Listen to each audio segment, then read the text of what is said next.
Este tema de Palmera fue, junto al discurso de un Felipe González que se sentía ya el primer presidente socialista de España después de la dictadura, el gran símbolo de aquel mítico mitin del PSOE en el Estadio Insular de Gran Canaria el 17 de octubre de 1982, 11 días antes de aquellas elecciones generales de las que hoy se cumplen 40 años. Hablaremos de esto con el invitado del día, pero también, lógicamente, de la conflictividad laboral en la administración pública, de cuya gestión es responsable, así como de otros asuntos que afectan, que importan al gobierno. Julio Pérez, portavoz del Gobierno de Canarias y consejero de Administraciones Públicas, Justicia y Seguridad. Bienvenido. Muchas gracias, buenos días. ¿Qué estaba haciendo usted un día como hoy de hace... Votando. Justo 40 años ya, pero bueno, aparte de votar, usted recordará aquel día, usted recordará aquella mañana de octubre, usted recordará aquellas horas que quizás se hicieron interminables a la hora de esperar por esos resultados, y por supuesto recordará perfectamente la larga noche electoral. Sí, lo recuerdo bien porque para algunos de nosotros fue un día especialmente emocionante. Aunque las previsiones y las encuestas apuntaban a un éxito, yo creo que a todos nos sorprendió la magnitud del éxito, los 202 diputados. Y la señal, que era una señal muy potente para España y para Europa y para todo el mundo, de que España se iba a introducir en una situación política y social nueva. Esto lo recuerdo muy bien. Después recuerdo las primeras semanas de formación del gobierno, los primeros actos del gobierno, aquella presencia del presidente del gobierno en una conmemoración militar que fue el día 8 de diciembre de aquel mismo año. Y claro que sí, lo recuerdo bien. Los primeros pasos del gobierno, las primeras decisiones, la propia formación del gobierno, el tipo de personas. Yo tenía entonces una sensación que querría encontrar las palabras adecuadas para no parecer arrogante, pero tenía la sensación de que todo el país, incluso quienes no le habían votado, estaban muy esperanzados con lo que el Partido Socialista podría hacer en España. Y recuerdo los primeros debates parlamentarios en donde ya Felipe González no era el líder de la oposición, sino el líder del gobierno, y un tiempo verdaderamente inolvidable, porque algunas de las cosas que hoy tenemos en España se sembraron en aquellos años, desde el año 75 hasta el año 82. Y yo creo que del 82 al 92 es esa década que simboliza esa canción que ustedes han puesto, pero también otros acontecimientos. Esa década es una década espectacular en las transformaciones que vivió España. Palmera, que era el grupo canario del momento, que había sido el ejército del Bisonte, en cuya formación había una persona, Tomás Pacheco. Tomás Tomás fue director Pacheco, general de Telecomunicaciones del Gobierno de Canarias varios años después. Es decir, es todo un símbolo. Pero yo recuerdo aquella grada del Estadio Insular, aquella grada del grupo del Estadio Insular, a reventar absolutamente, de un montón de gente joven atraída, porque el grupo del momento venía a tocar a Gran Canaria, pero también atraídos por quizá el magnetismo que en aquel momento el aspirante a ser presidente del gobierno, que era favorito, pues quizá también desprendía.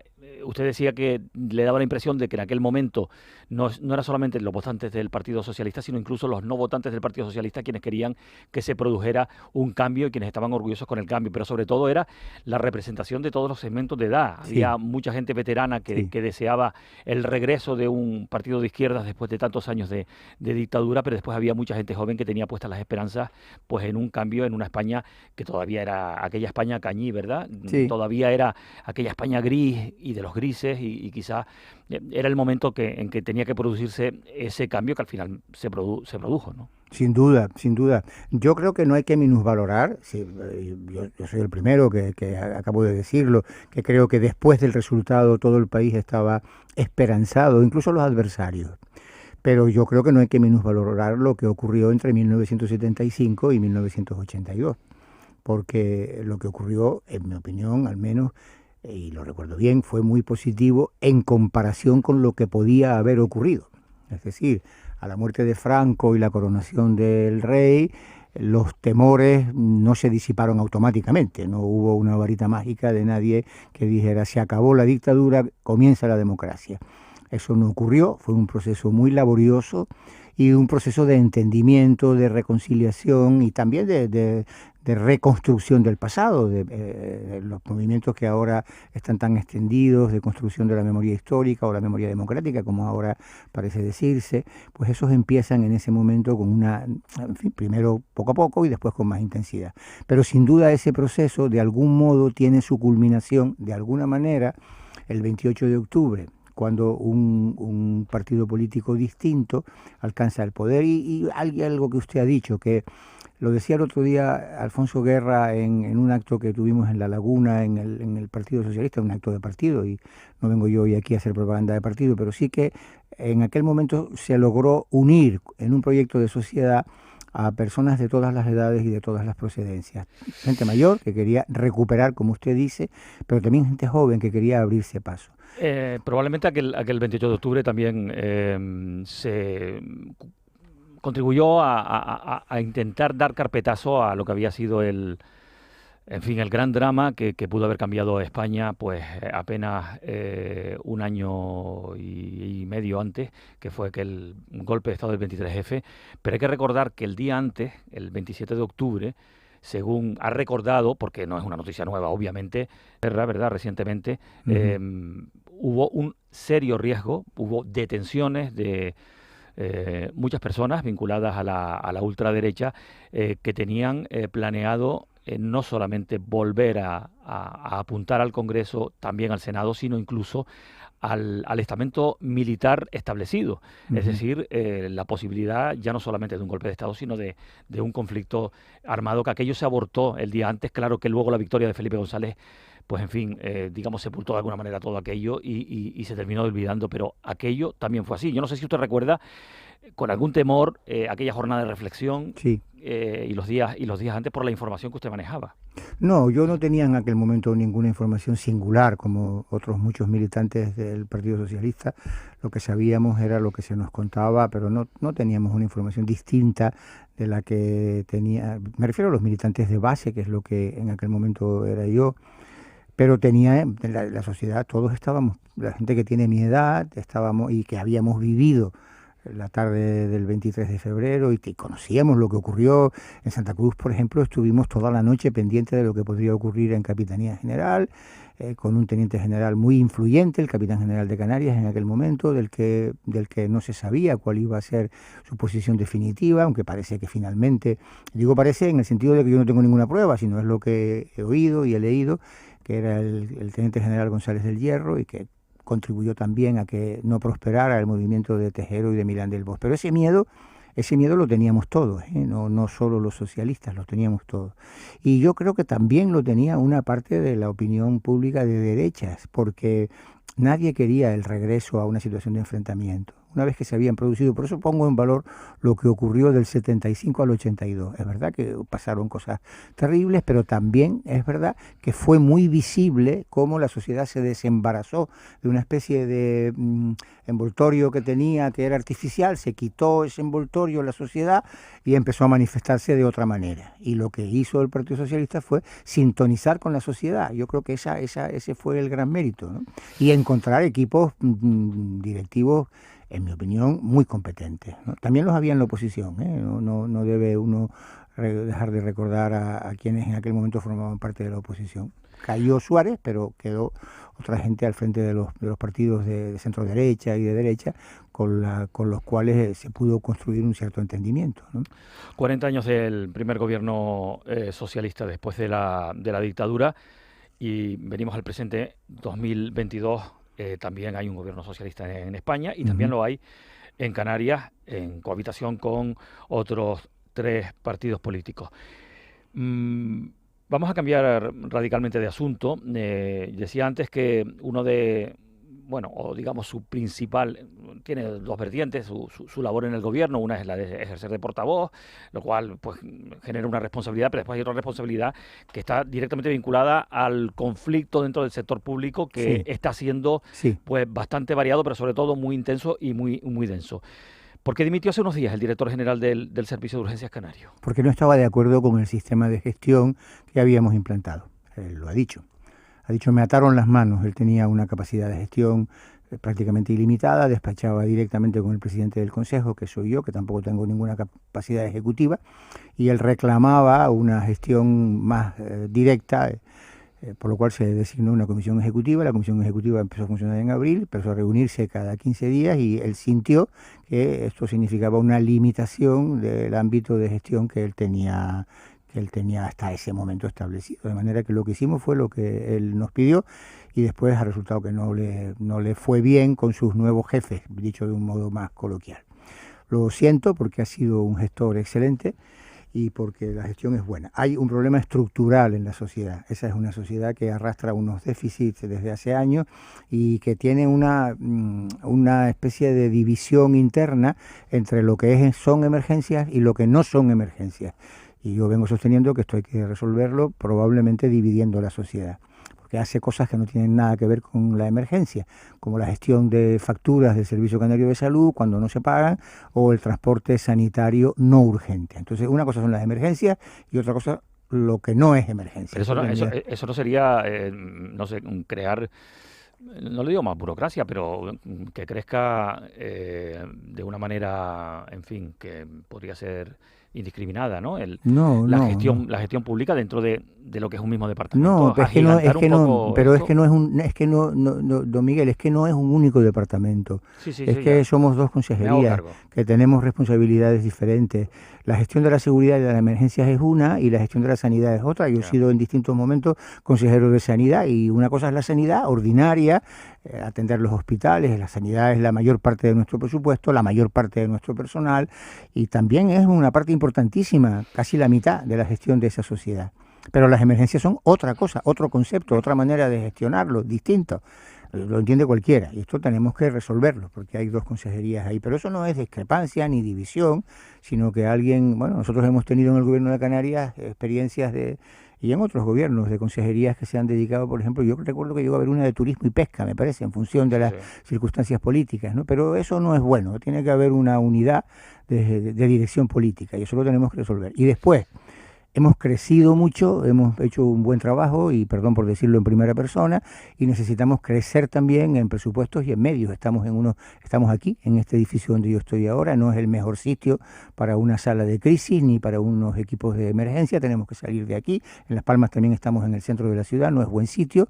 Tenemos equipos informáticos que deben modernizarse porque la informática en estos momentos es decisiva para utilizar para los servicios de emergencia, para los teléfonos, los avisos, las llamadas, los drones y todo esto lo tenemos que cambiar.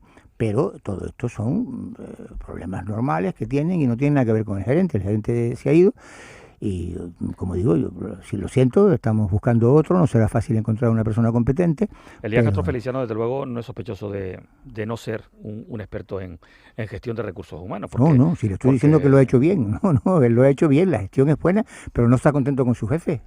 No podemos hacer otra cosa, ¿no? Los sindicatos hablan de incumplimiento, hablo en general, en torno al Servicio de Urgencias Canario, de incumplimiento de una resolución del Tribunal Superior de Justicia de Canarias con el recorte del... No, espere, que lo siento mucho, no es una resolución, es un acuerdo. Porque se nos dice, ustedes están incumpliendo una decisión judicial, y entonces lo primero que hay que decir, y por eso me he atrevido un poco descortésmente a interrumpirlo, porque lo dejo seguir y se construye, el espectador dice... ¿Sabe usted que un acuerdo en sede judicial, por mucho que sea un acuerdo extrajudicial, son pero yo que hay que cumplir? Claro que sí, los hemos cumplido. ¿Usted conoce el texto del acuerdo? No, yo le pregunto. Pues el texto del acuerdo dice que el gobierno se compromete a pedir permiso y a hacer los trámites para poder pagar un 5% que hay que pagar al personal. Y eso lo hemos hecho y nos han dicho que no. Es sencillo. Nosotros firmamos el 10 de noviembre un acuerdo y el 11 de noviembre le dijimos a Hacienda, ¿nos da usted permiso para esto que hace falta según la ley? Y nos ha dicho que no, y que no, y que no. Y lo hemos pedido varias veces porque no cumplimos una serie de requisitos.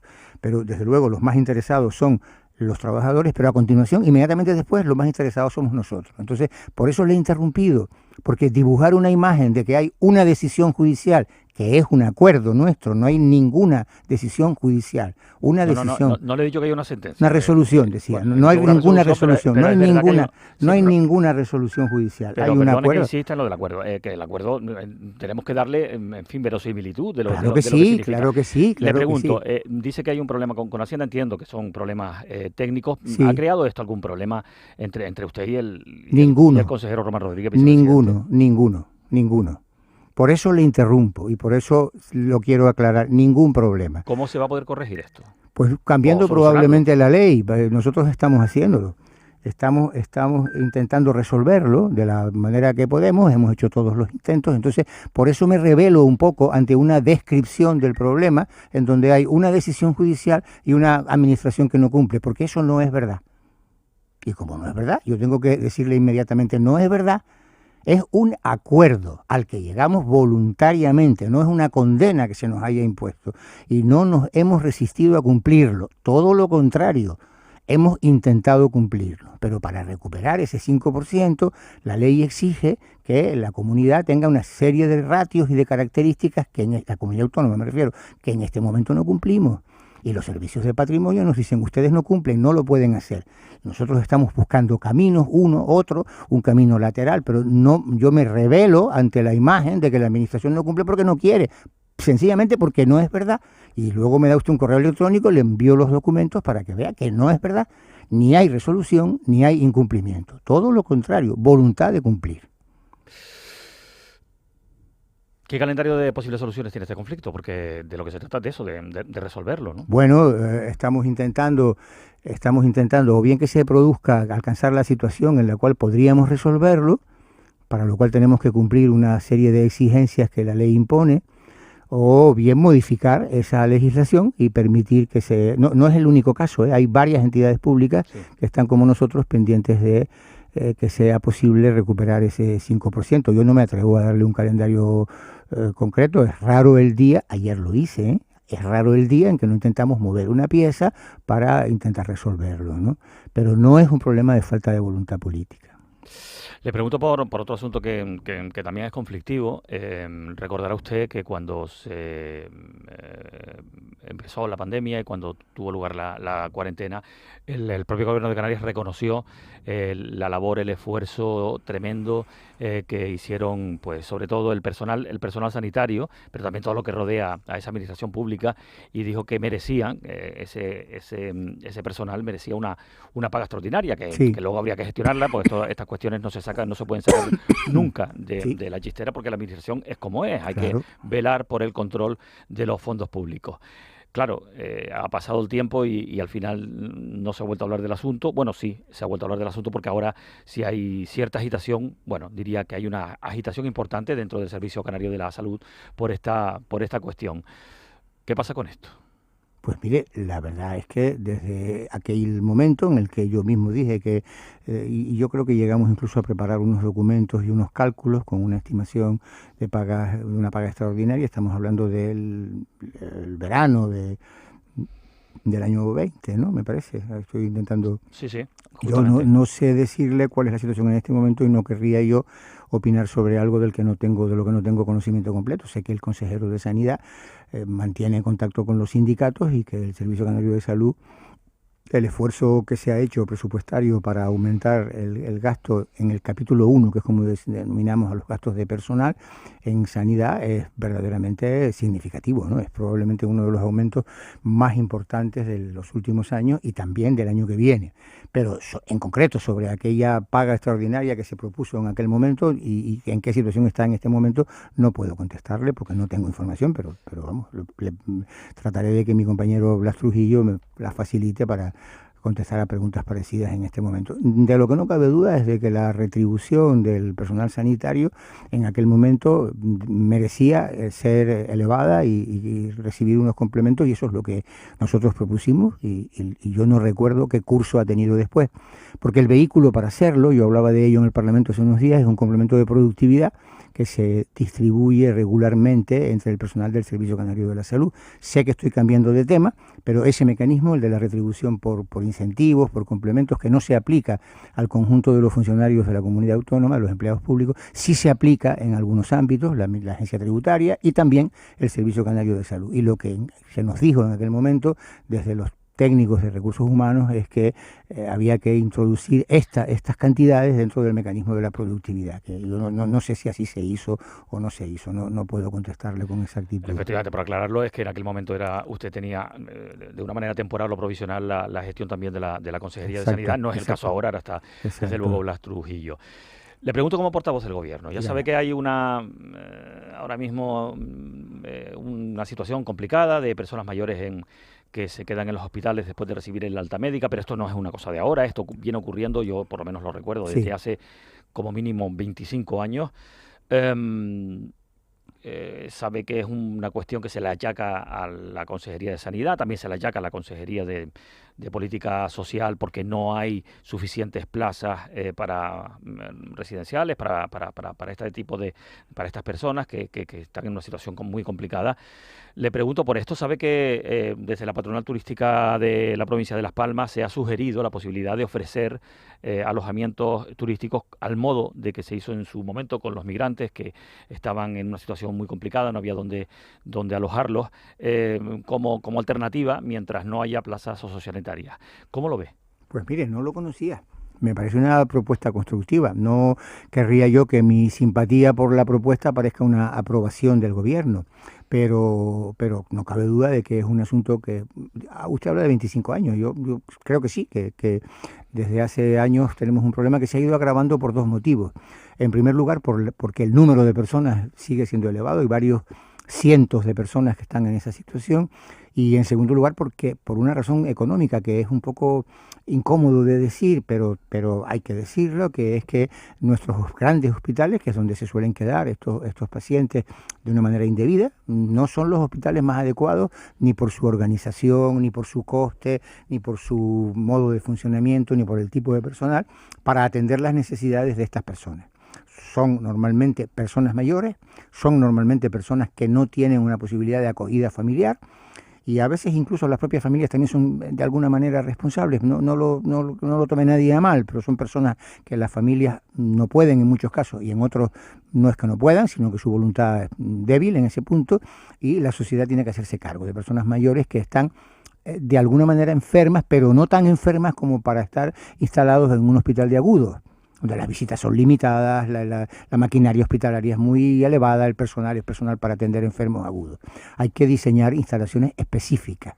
Es un problema mundial, el del envejecimiento de la población, la longevidad tiene como cosa buena que vivimos más, tiene como cosa menos buena el que las personas mayores estamos con distintos padecimientos. Nosotros no tenemos instalaciones suficientes. Son instalaciones que en muchos casos correspondería que tuvieran los cabildos, los llamados centros sociosanitarios. Y en eso vamos con un retraso desigual, no en todos lados estamos igual.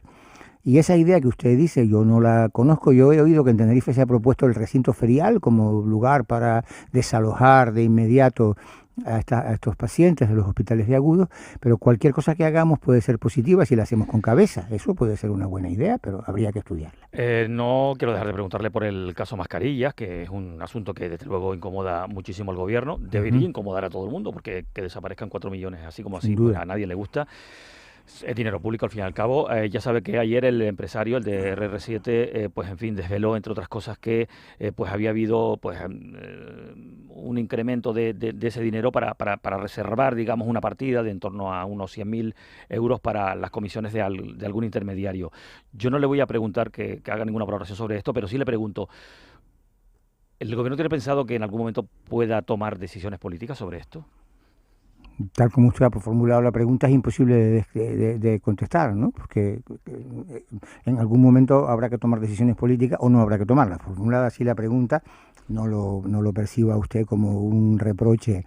Se lo pregunto de otra manera. Leído, visto lo que está pasando y lo que está pasando sobre todo últimamente y sobre todo a partir de esta declaración de ayer, el Gobierno está más preocupado todavía un día un día después de esto? Esto ha ocurrido después de la sesión del gobierno, por tanto lo que yo le diga es mi opinión personal. Y desde luego la mía personal es una opinión de asombro, digamos, ¿no? Esta es una noticia que yo tuve ayer por la tarde y por lo tanto casi como todo el mundo, ¿no? Porque en ese procedimiento judicial pues prácticamente los medios de comunicación hacen su trabajo y nos enteramos al mismo tiempo.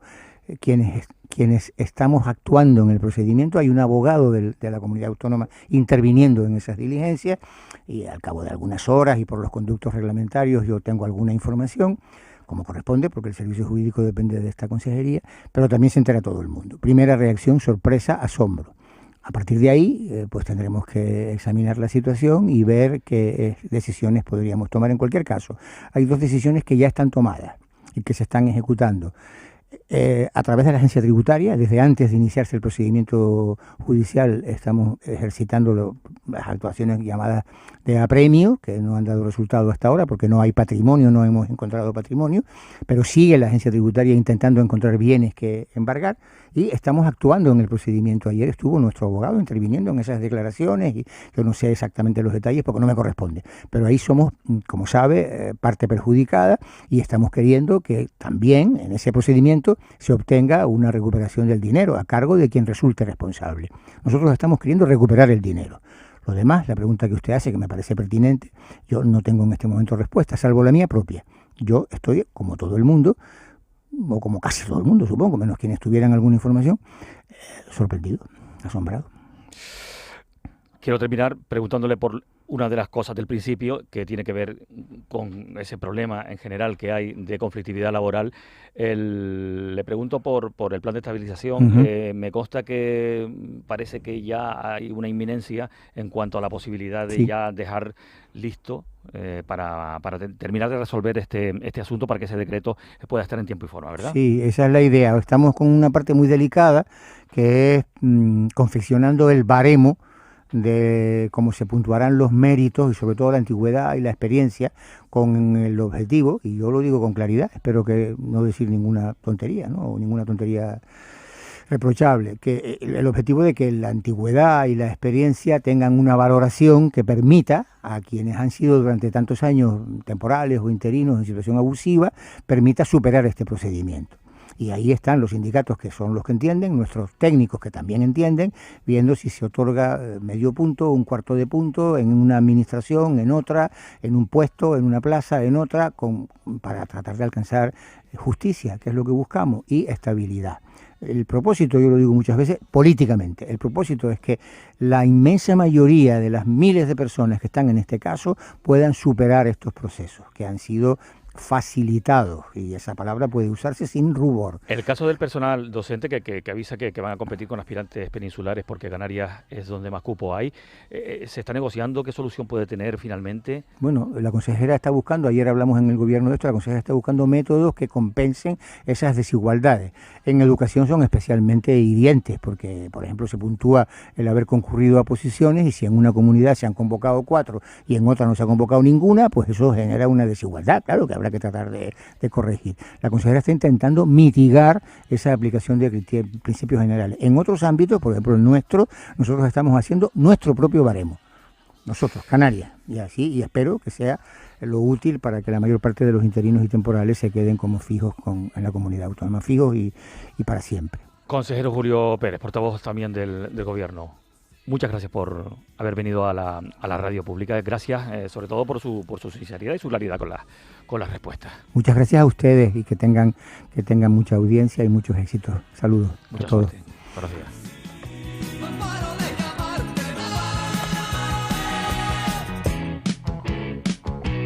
Tomás Pacheco.